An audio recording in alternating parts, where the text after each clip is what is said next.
Hey, what's up?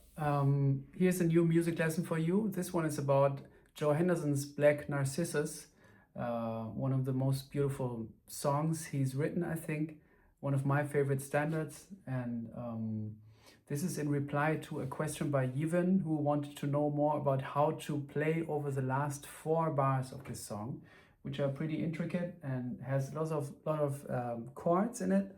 And I thought, yes, I will answer that question or give my idea of how to play over those last 4 bars. But in order to have a better idea about the whole thing, I think we need to study the song. And I just spent a beautiful morning where I made a sheet for you guys.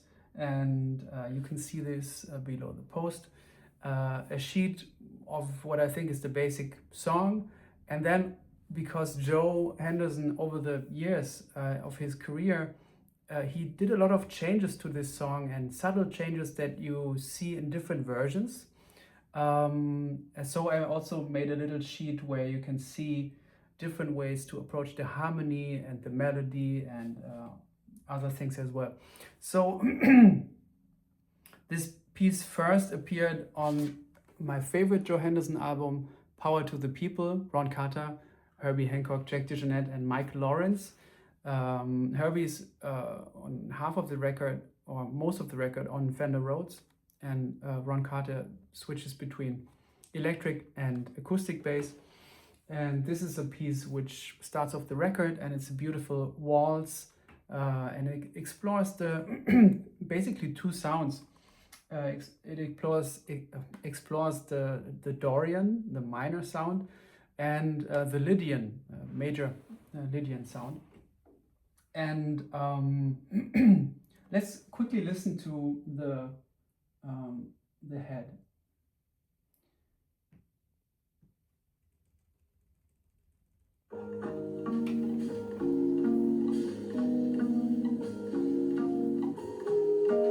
You can read along in the sheet that I gave you.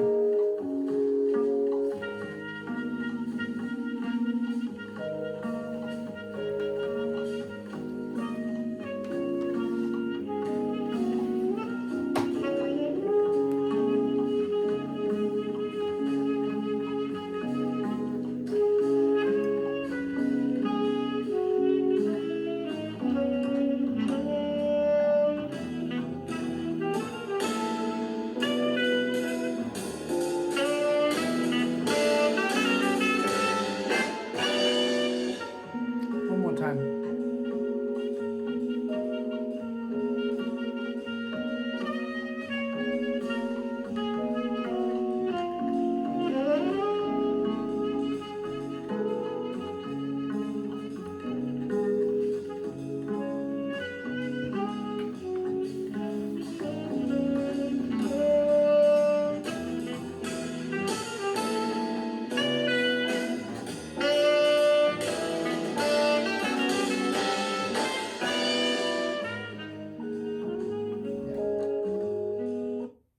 Gorgeous.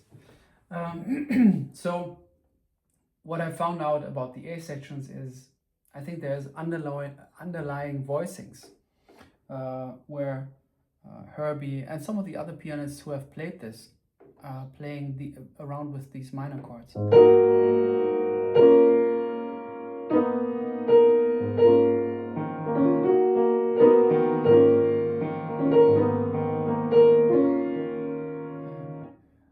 The same thing in the G flat part. Then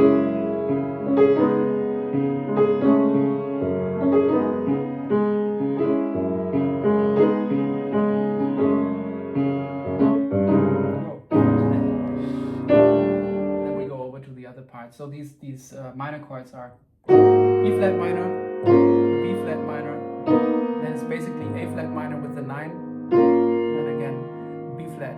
This reminded me a lot of Ravel and Debussy, who also find the different minor chords within a minor sound. So within a minor sound of like the Dorian, you can find A flat minor, B flat minor, and E flat minor. Right? Is there more minor sounds in there? minor triads? I don't think so.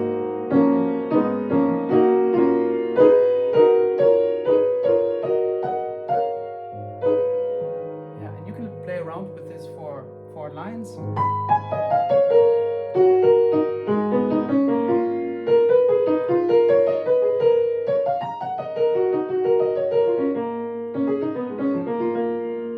But you can also play around with this for voicings. So put a B flat minor in the right hand, put an A flat in the left hand, and put another E flat minor on top. Or just play around with the lowest two triads.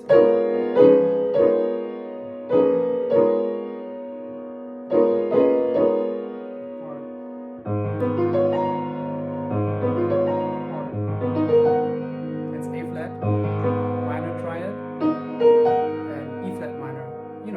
I like to think of these things where, yes, you learn something about harmony, but you also learn something about melody and vice versa. So I think Joe Henderson was playing around with that. And you could even, I thought about this, and I felt like this reminds me of this little section from the Pavan by Ravel, where he goes.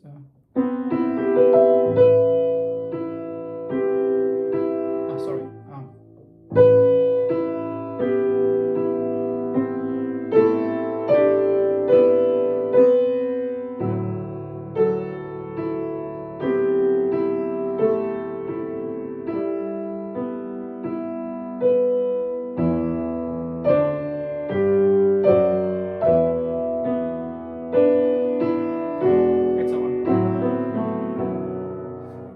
It a little bit, but it's like this A minor thing.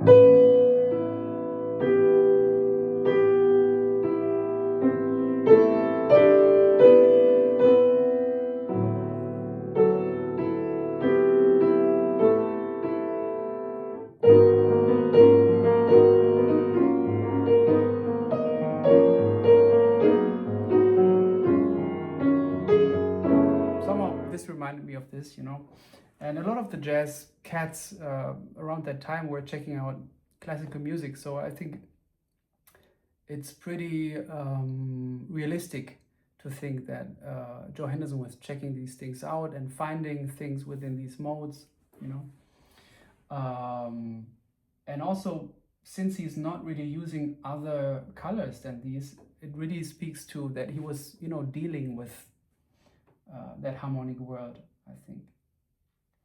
So some other things that I found is that he sometimes plays different melodies. So other versions that you could check out is, of course, at first I start with the composer, so whenever the composer recorded it throughout time, you want to check out as many of his or their versions, so that's another cool recording where he actually arranged this piece for a big band.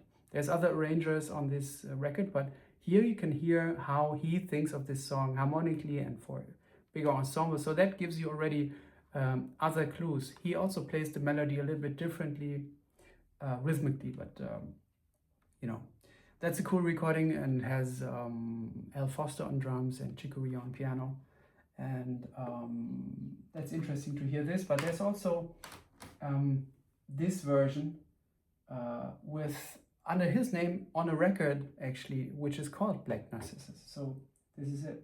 This is kind of a bit freaky, spacey, with a lot of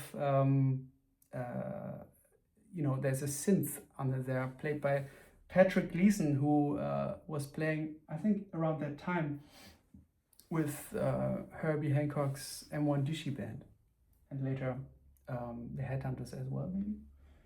So Daniel Humer on bass, Jean-François Jimmy Clark. Check out the synth.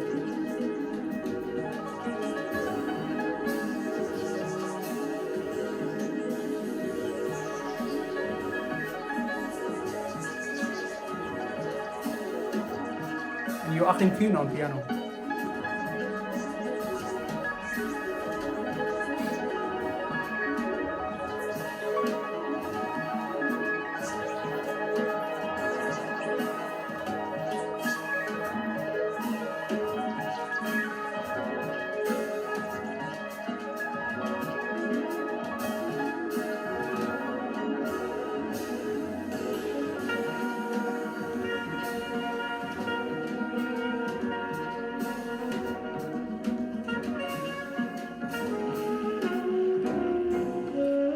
changes. You can see it on the sheet.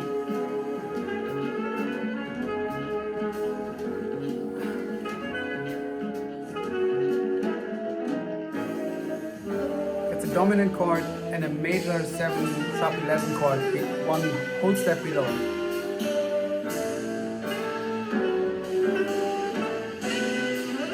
You see, that's a different melody. So he goes, he actually just plays the major 7 of each of those Lydian chords as the melody.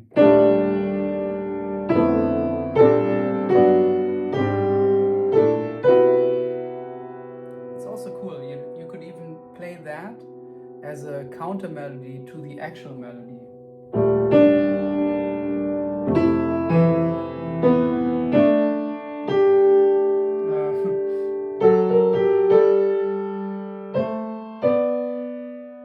Could sound nice if you play it with 2 horns. One plays the lower part and, you know, melody 1, melody 2. Yes. So another cool thing that I found is, I think it was bassist Michael Formanek. I think so. He was playing with Joe Henderson in the 80s also. And I found a handwritten sheet, which I will also include in this post, where it's a bass sheet. And I think Michael was writing below it that he actually posted a couple of sheets. And he said it's in Joe Henderson's handwriting. And I think it looks beautiful. And it also shows you how Joe thinks about what he wants to give a bassist. And, you know, I wrote all of these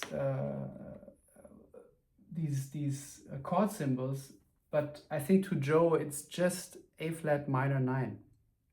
You know, of course, yes, there is this thing, but you could just think about it as modal as one sound, and that also gives you an idea how he thinks about it when he composes or when he improvises then over it. So this bass sheet already hints at the changes that Joe made in bar 8 and bar 16, where in the original first recording on Power to the People, he just goes, you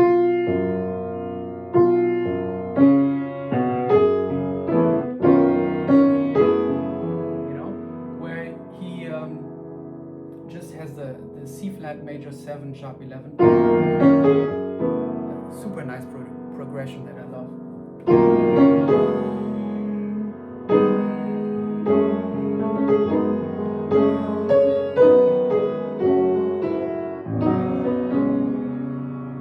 There again, it's A flat, you know, you have the minor chord, you go up a minor 3rd and play the major 7 sharp 11. That's a nice.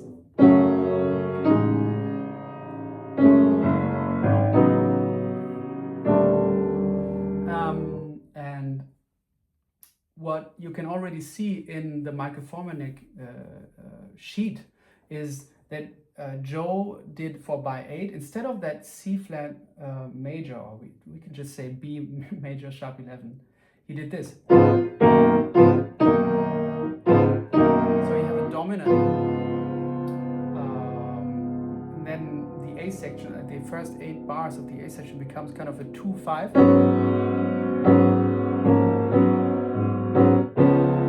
You know, 5 is the D flat 7, and then we go to the B major.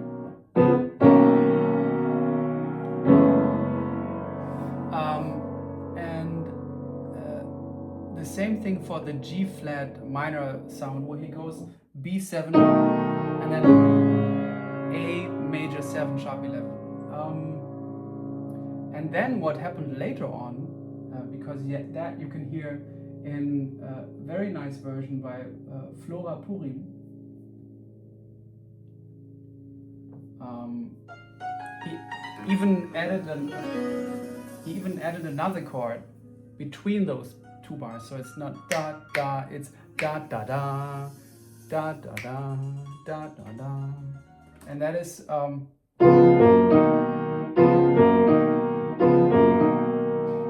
D flat 7, G flat major, and then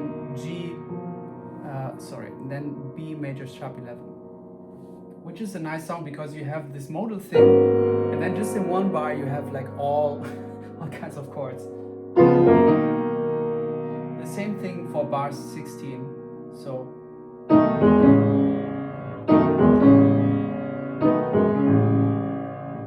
let me see if I can find it in this version. That's a cool version. Alfonso Johnson on bass, electric bass, Aieto on drums, Flora Purim sings, and Joe Henderson is on saxophone.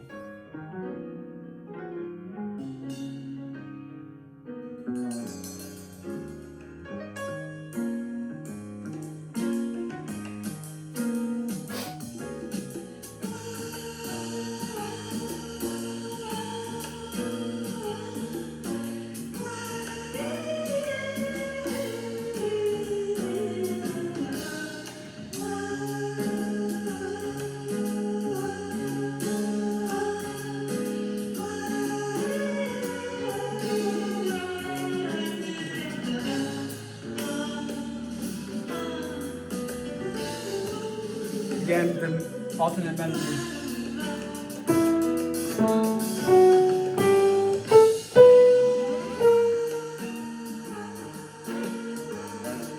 I think they were on the same label at the same time. Oh, sorry, it was also George Duke on piano. So kind of made sense for Joe to be there. And yeah, so let me try to play over that song a little bit. Just try to. Oh, by the way, that da do da. I was thinking when I checked out the Flora version, I was like, where do I know this from? And another favorite record of mine, Kevin Hayes' Seventh Sense, who on his first record actually played with Joe Henderson, and they play Black Narcissus. It's the last track on the record, and they also do this. So they also go like, and so yeah, let me try to play over that song a little bit, going back to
love playing along with records.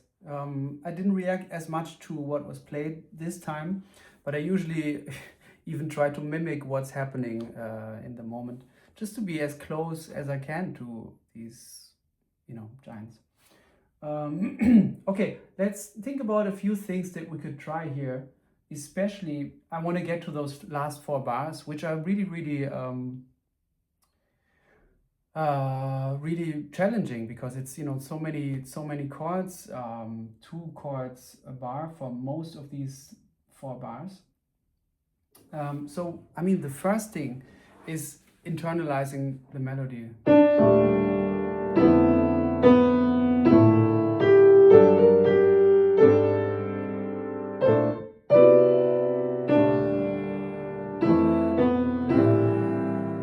And that's interesting, check out how the E stops being the major 7 and starts being the sharp 11 of the next chord.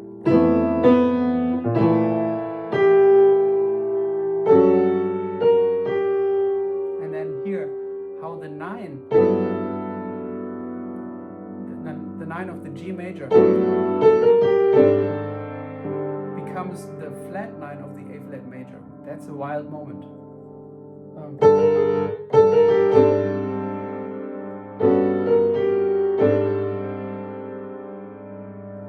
And then we again play with the 9s, which reminds me of Mode for Joe. There's a lot of interesting links to other pieces by Joe Henderson. Also that move from A major in bar, 16 to E flat major.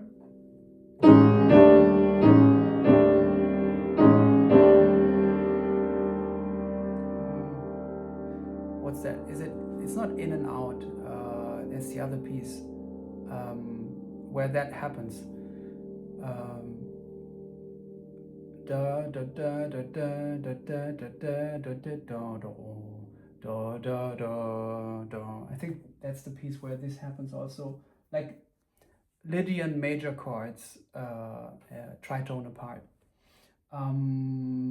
So realizing what the melody is in relation to the chord. Major 7, sharp 11, and then that's major 3rd, 13, 9, sharp 9, 1,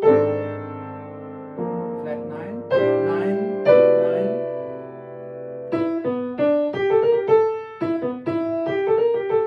It's also sometimes different, right?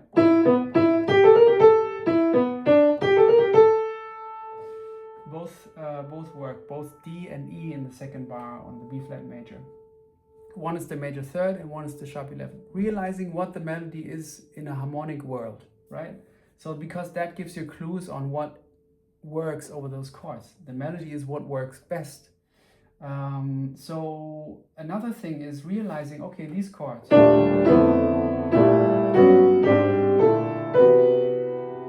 which notes do they have in common? Think about it for a second. E flat, if you look at the sheet, E flat, F major, B flat major, G major, A flat major, B flat major, C major. Right, they have a D in common.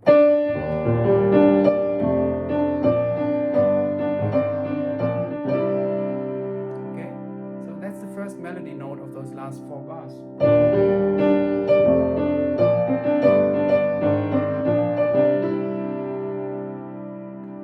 So you could already play around with that.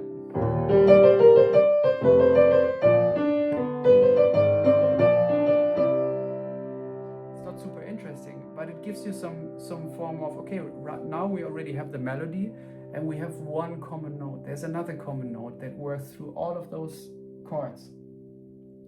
Think about it for a second. Right, it's the G.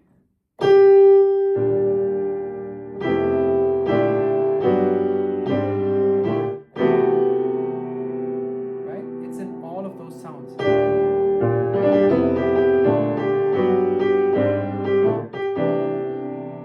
Okay, so if those 2 work, we can play with both 2.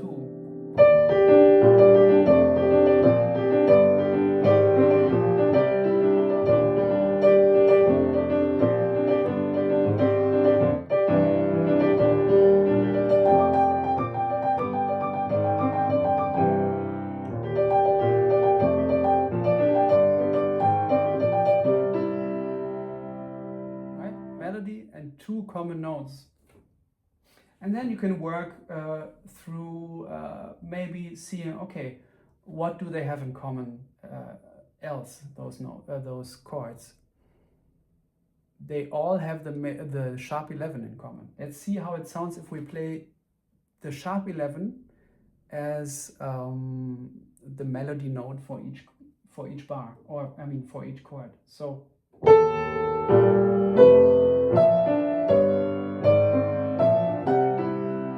that sounds nice. So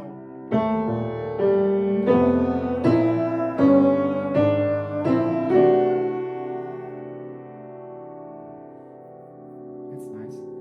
Let's see. They also have in common a major third. So let's see how the major third sounds together with the sharp 11.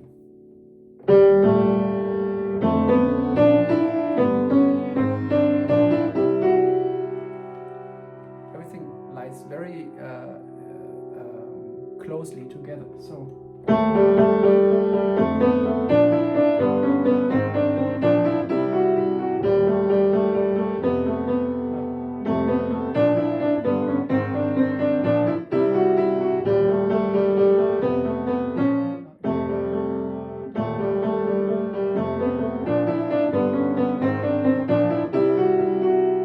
try that and build your own kind of exercises.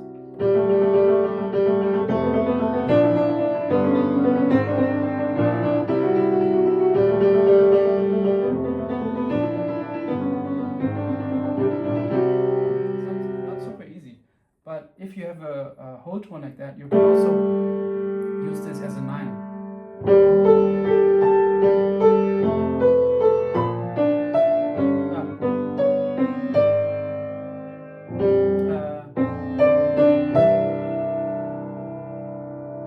Doesn't make it easier, but it's just another way to look at that. You know, those two notes lying next to each other.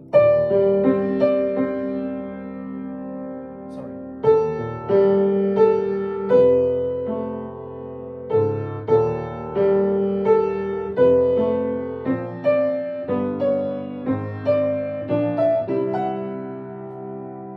Have this as a voicing.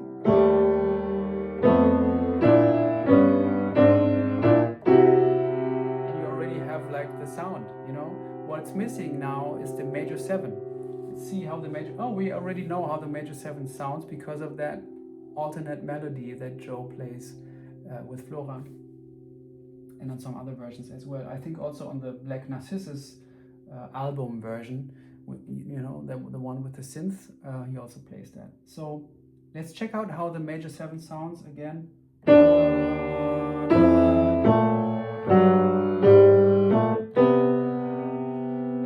Together with those other notes that we had.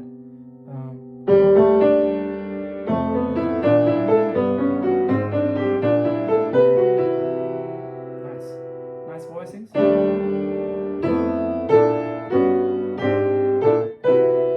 And I think given you also play guitar, right? You have these this voicing on the guitar.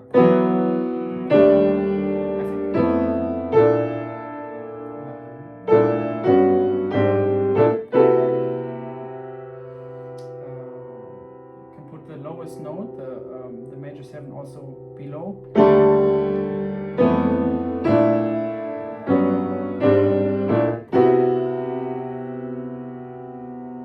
And play this as a melody.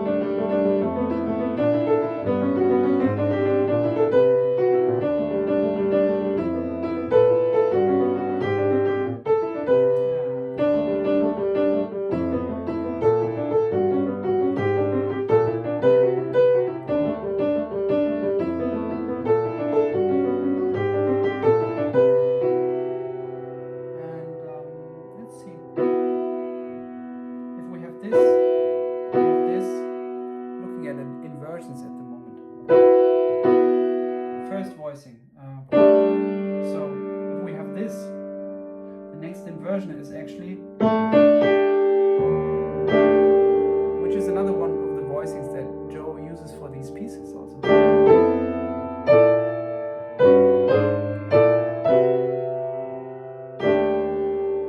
Yeah, so let's see how that sounds as a voicing. 1, 2, 3. Sounds great. Let's see how it sounds as a melody. Sorry.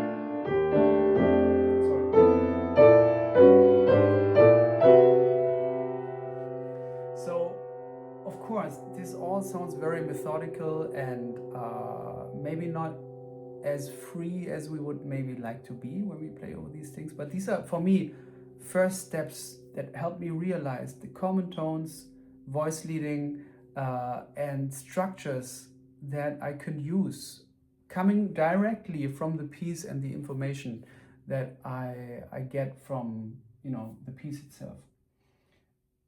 I want to be, I don't want it to sound like that, and I don't think it sounded like that when I played over it. There's other things where you can maybe imagine, and that's a nice experiment to do maybe with this piece. So check out the first part of the song. The A section is mostly, for the most part, minor chords. The second part is mostly or exclusively Lydian chords. Let's reverse that, because if we say A flat minor, we could also think B major 7 sharp 11. You know?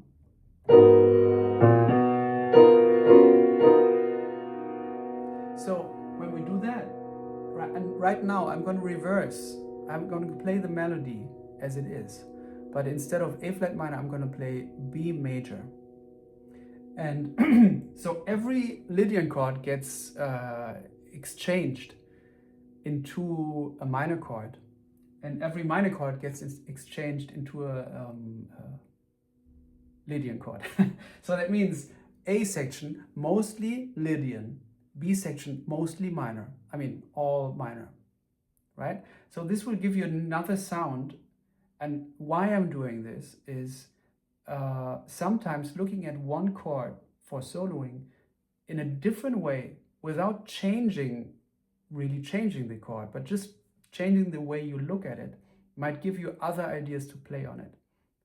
I want to get to, instead of E flat major, playing C minor, and maybe it's easier for you to play through all of these chords if you look at them as minor chords. So here we go. The song would sound like this.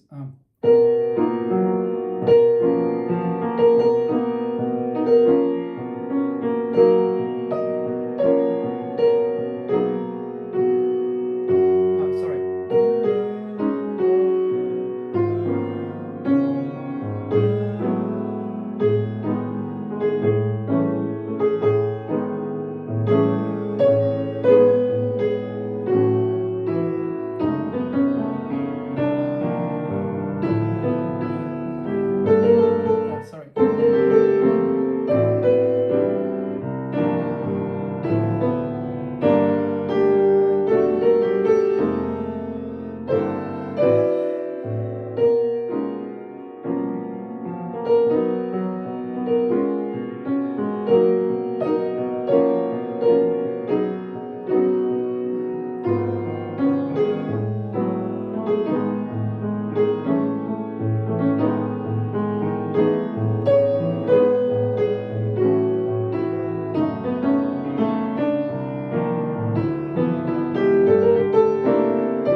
I just love that feeling of it totally sounds like the song, and it also totally doesn't sound like the song that how we know it, but it still addresses the harmonic world of that song, but just from another perspective.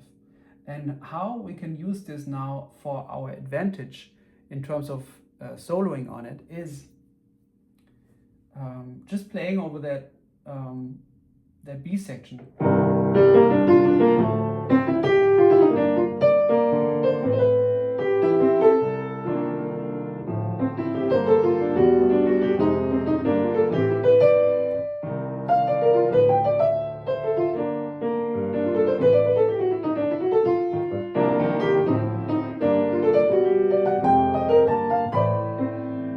It's another thing to realize. How should I say this? So G major, I'm looking at the last two bars. G major, A flat major, B flat major, C major.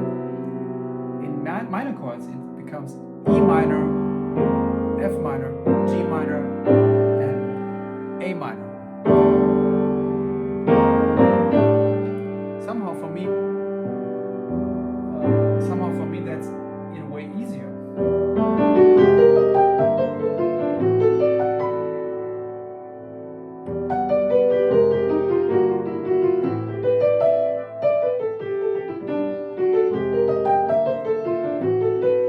What am I doing here?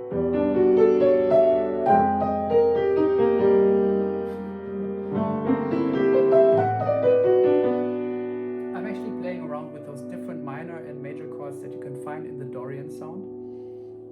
So on E minor, I'm playing F sharp minor. On F minor, I'm playing G minor. So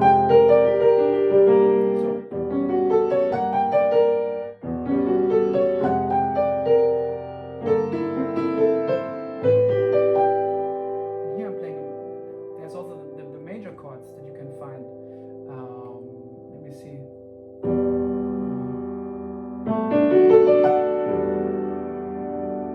Right. Okay. So on E minor, I'm playing whole tone down, major chord. It's D major.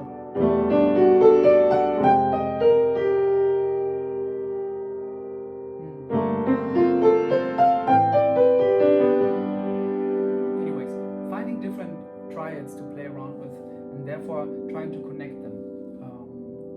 But you can also, play the things that you might usually play on a minor chord, where you go like, just random line like this.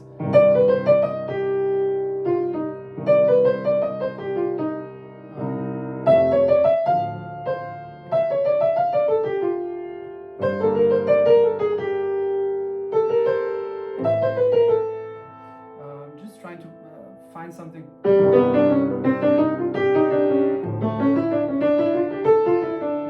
Playing something like that I would maybe you play on a minor chord, but now I'm playing it on the real changes. So E flat major, and then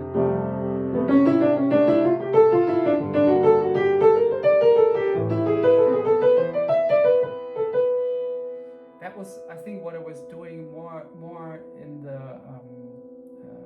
the first round, where I was playing along with the record, thinking about these chords in different ways. For example, exchanging them into their relative minor, and then and seeing what that does to the content of my lines.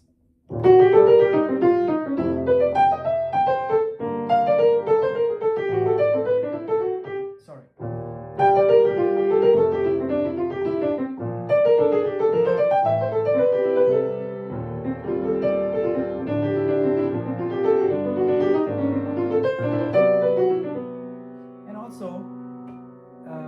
There's a nice way where some of these chords, all of them work perfectly after each other. Here we have an upward motion, so you could just be like,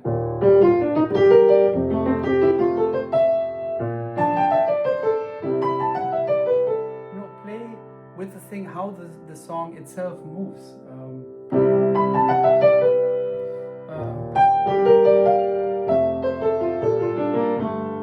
So what B flat major. What might make it easier if you think of it as G minor going to G major. So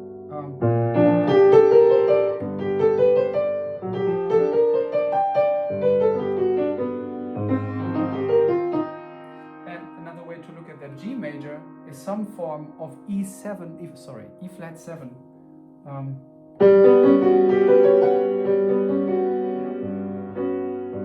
If you play that same voicing over E flat, you can resolve it to A flat.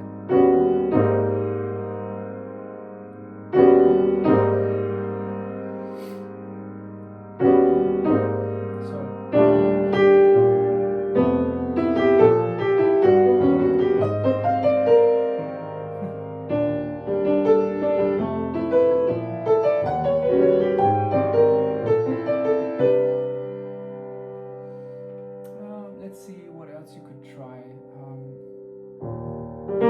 I mean, very basic things that I often have done is things like this, where you go.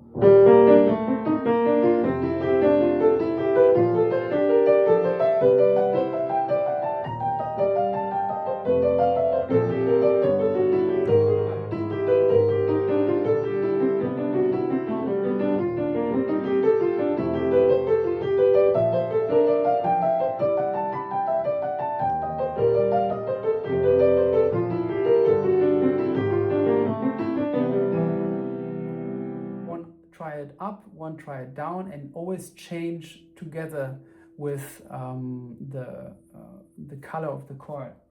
And you can of course do this with all kinds of intervals, just thirds maybe.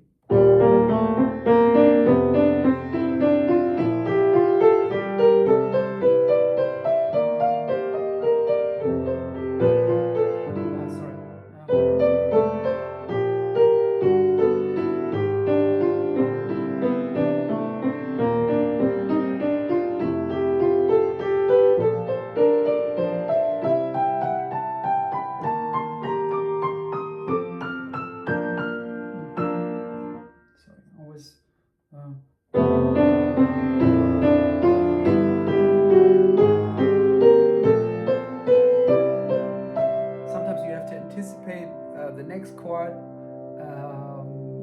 when the chord, hits 2 chords each bar. You sometimes have to anticipate the next one, or still stay with the other one but hold it. You can do this with fifths. Although fifths sometimes become different things then.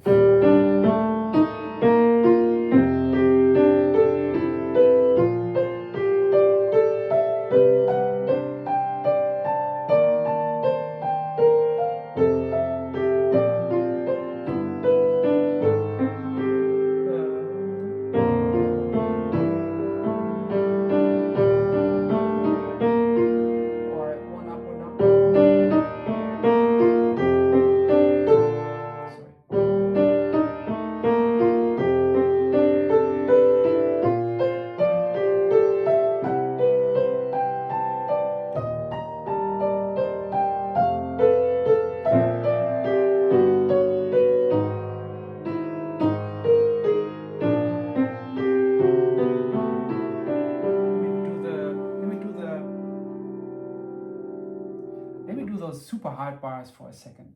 So I'm just going to play the 3 last bars of the piece. So yeah, and I'm just going to do the fifths that I was just doing.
Another way, now I've done a lot of jumps and stuff. Try to experiment with range. So how does it sound if I just play in a minimal range,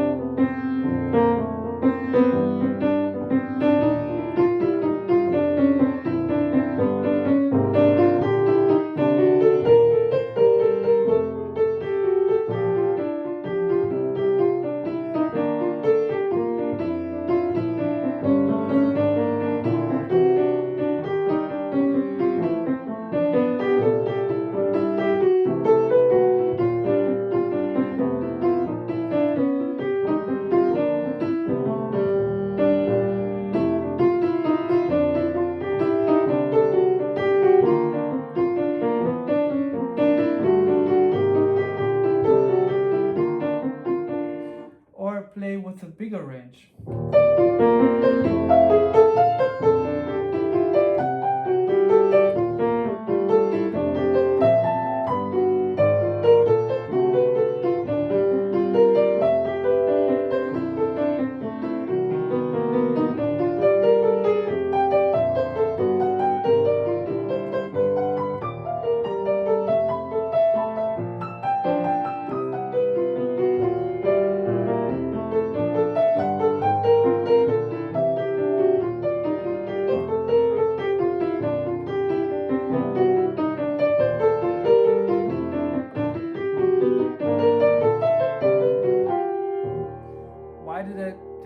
Why didn't I stop playing?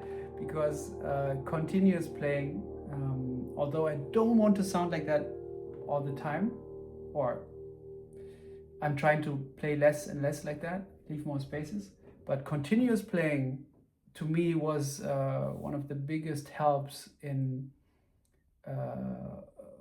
feeling more comfortable with getting through changes, because you have to solve problems all the time, always in the moment. You can't stop. So when I do this type of thing, I usually play it super slow and then just play continuous lines and try to challenge myself with the direction of the line, and so that I can have, challenges like that in each bar.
that I thought about are that what we have in the very last bar, again, it totally reminds me of Mode for Joe.